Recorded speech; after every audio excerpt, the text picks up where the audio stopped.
สวัสดีและสบายดีพี่น้องมาแม่แพรวาจะพาพี่น้องไปดูลุงเพิ่นปลูกผักเนาะเพิ่นเฮ็ดเกษตรไปตามแม่แพรวามาทุกคนตามมาจ้า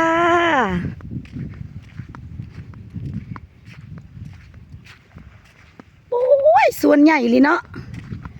สวนใหญ่แท้สวนนี่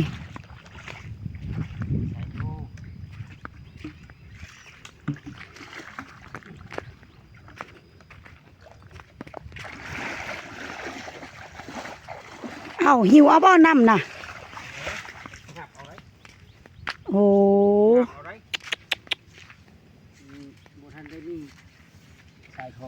คือเบาไทยต่อมาดูนะลุงไปเดี๋ยวไปเบิ่งลุงเพิ่นปลูกผักเนาะพี่น้องเนาะคลิปนี้แม่แพรวาพาพี่น้องมาชมสวนเพิ่นเฮ็ดเกษตรพี่น้องเนาะเพิ่นปลูกผักแล้วก็ดำนาแล้วพักเที่ยงเพิ่นก็มาปลูกผักเนาะดำนาขึ้นพักเที่ยงเพิ่นก็มาปลูกผักต่อป้าแต่สวนใหญ่ลีอะหรอสวนใหญ่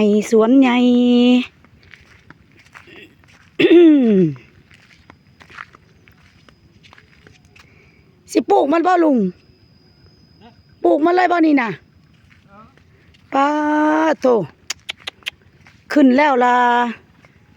ซ้ำชีเอาเนาะเงินนี่เนาะบุกเบิกเต็มที่เลยว่างบ่ได้เนาะให้มาปลูกน้ำบ่อันนี้จะปลูกอีกยังอันนี้นะ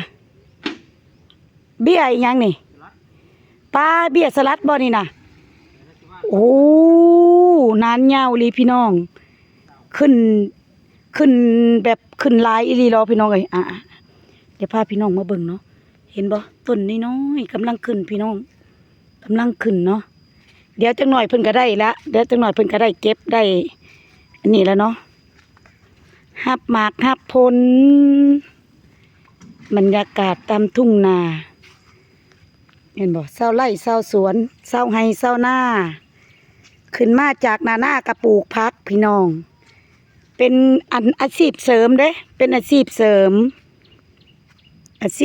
อะลุงถือมาให้น้ำเด้ถือมาให้น้ำนี่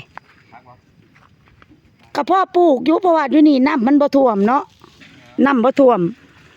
ป้าโตนานยาวอลีพี่น้อง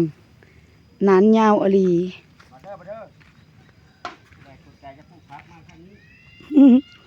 จะเสพ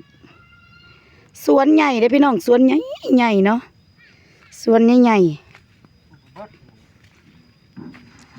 หน้าของพี่สาวหน้าของเอื้อยอันนี้คือพี่เคยเพิ่นปลูกผักนี่ปลาว่างบ่ได้เนาะงาไม่รู้จะปลูกแต่ต้นแล้วบ่นี่วันนี้คือเขียวบ่ได้อันนั้นคือสุดชื่นเลยคือบ่ได้เหี่ยวแล้วมันคนงามปลูกมันก็งามไว้เด้ คนปลูกผักก็อารมณ์ดี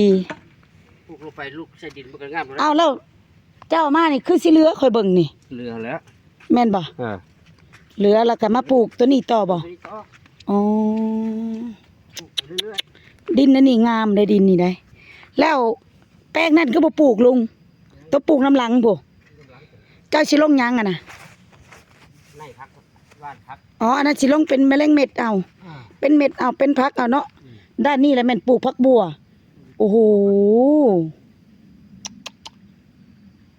ด้านนี้ปลูกผักบัวก้อนด้านนั้นสิปลูกผัก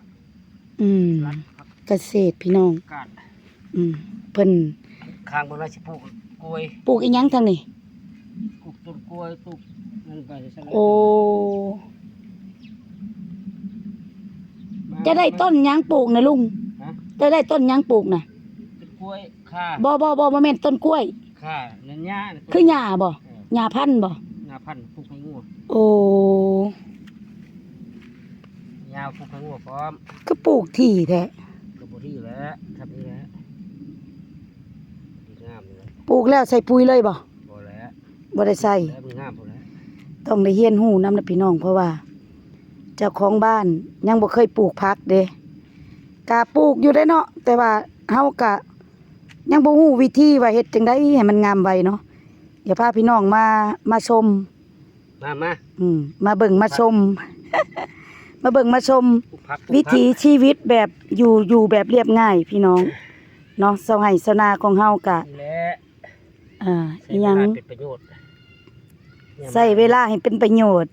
ขึ้นมาแต่ดำหน้าแล้วก็มาปลูกผัก โอ้โหเอาเวลาได้พักผ่อน เวลากินข้าวแล้วก็พักผ่อน เออเพิ่นบอกว่าเอาเวลาอันพักผ่อนเนี่ยคือเอาเวลากินข้าวเนาะ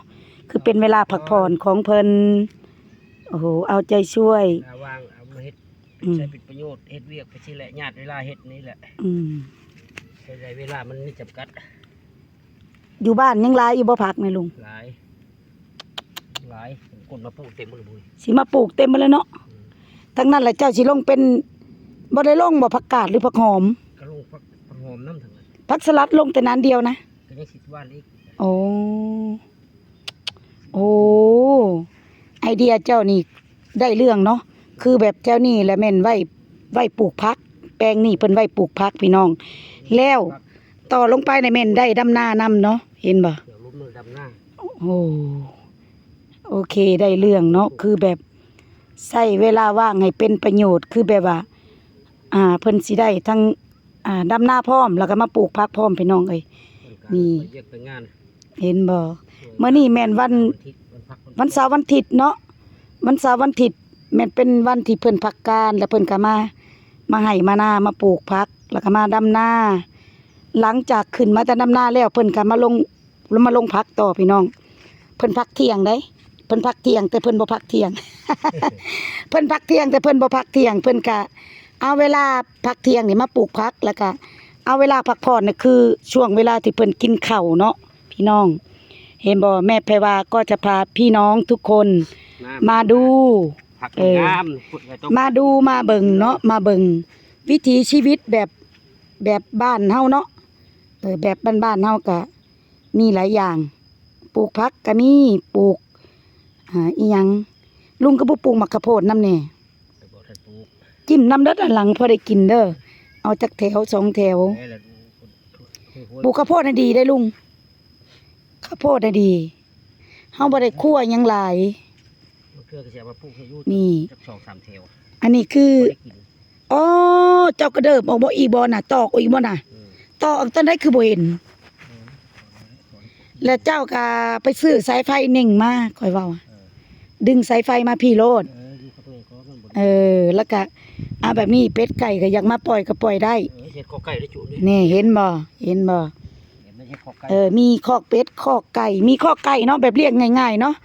ตอนแรกมาเฮาก็มะเกลือไก่แบบนี้นะ อยู่แบบเรียบง่ายพี่น้อง วันพักการเพิ่นก็สิมาปลูกผักปลูกหญ้ามาดำนาเนาะอันเพิ่นน่ะขึ้นจากดำนาแล้วเพิ่นก็มาลงผักพี่น้อง เห็นบ่เพิ่นว่าใช้เวลาให้มีประโยชน์ นี่ว่าเพิ่นเป็นคนรู้เนาะ โอ้ดูอีหลีบ่ได้อยู่บ่ได้เศร้าแป้งพักอยู่บ้านทั้งบ้านพุ่นก็เต็มเบิด คนรู้นี่บ่ขี้ค้านเนาะ คนดูก็บ่ขี้ข้านแหล้วเนาะคันขี้ข้านแล้วเพิ่นเอิ้นว่าคนบ่ดู อย่างนั้นบอก อันนี้ล่ะเขาเอิ้นว่าคนดูคนมันคนดูคนมันนี่อยู่ไสก็อยู่ยากได้คนดูคนมันก็อยู่บ่เป็นเฮ็ดปั๊บอยู่เนาะเห็นบ่พี่น้องแล้วตอนนั้นสิป้าว่างเลยล่ะลุงนั่นแถวนั้นน่ะ สิไปปลูกแล้ว ยังสิแซมกลับคืนแม่นบ่โอ้เดี๋ยวแม่ไผว่าจะพาFC เนาะไป FC ทุกท่านมาอัปเดตนะมาเบิ่งแม่ไผว่าจะมาอัปเดตให้เบิ่งเป็นต้นๆเนาะเดี๋ยวช่วงงามๆก็จะมาอัปเดตให้เบิ่งอีกรอบหนึ่งอันนี้คือจะมาถ่ายคลิปมาถ่ายคลิปตอนเพิ่นลงพักเด้อพี่น้องเด้อฝากให้เป็นกำลังใจให้เซาหน้าในเด้อพี่น้องเนาะ ชูฟ้าหน้าชูดิน สู้ๆจ้ะ ดูแลดีชูซี่ละได้เพิ่นว่า แม่นดุ เฮ็ดไป ดุละดีสู้ซี่ละได้แม่นแม่นความ วัดคำควันตรงนั้นเช็คลองเบิ่ง แม่น บางเทื่อมันได้ครับมากครับผล ตาม เอาแล้วบ่ได้ลงผักหอมรวมบ่ ลง ผักหอมรวมก็ลงบ่ ลง เออ ตัวแล้วดำหน้าเราสามารถ ถ้าเบิ่งนี่จังหน่อยพักงามนี่เฮ้เป็นแต่มาอยากมาเที่ยว อยากมาชมอยากมาเที่ยวอยากมาเที่ยวอยากมาชมสวนพี่น้องเกษตรเด้นี่เนาะเกษตร อีกสิบช่วงจำพิษมันงาม แม่น เดี๋ยวงามๆเดี๋ยวพักงามเดี๋ยวแม่เพว่าจะมาถ่ายให้ FC ได้เบิ่งน้ำกันอีกเนาะพี่น้องเนาะโอเคมาฮอดนี่ก็แม่เพว่าก็สิได้โจะลงแค่นี้เนาะแล้วก็ก่อนอื่นก็ขอฝากให้ กดแชร์ FC เนาะฝากกดไลค์กดเลิฟกดแชร์ให้แม่เพว่าด้วยจ้ะแล้วก็ฝากติดตามด้วยเนาะขอบพระคุณหลายๆเด้อโอเคจ้า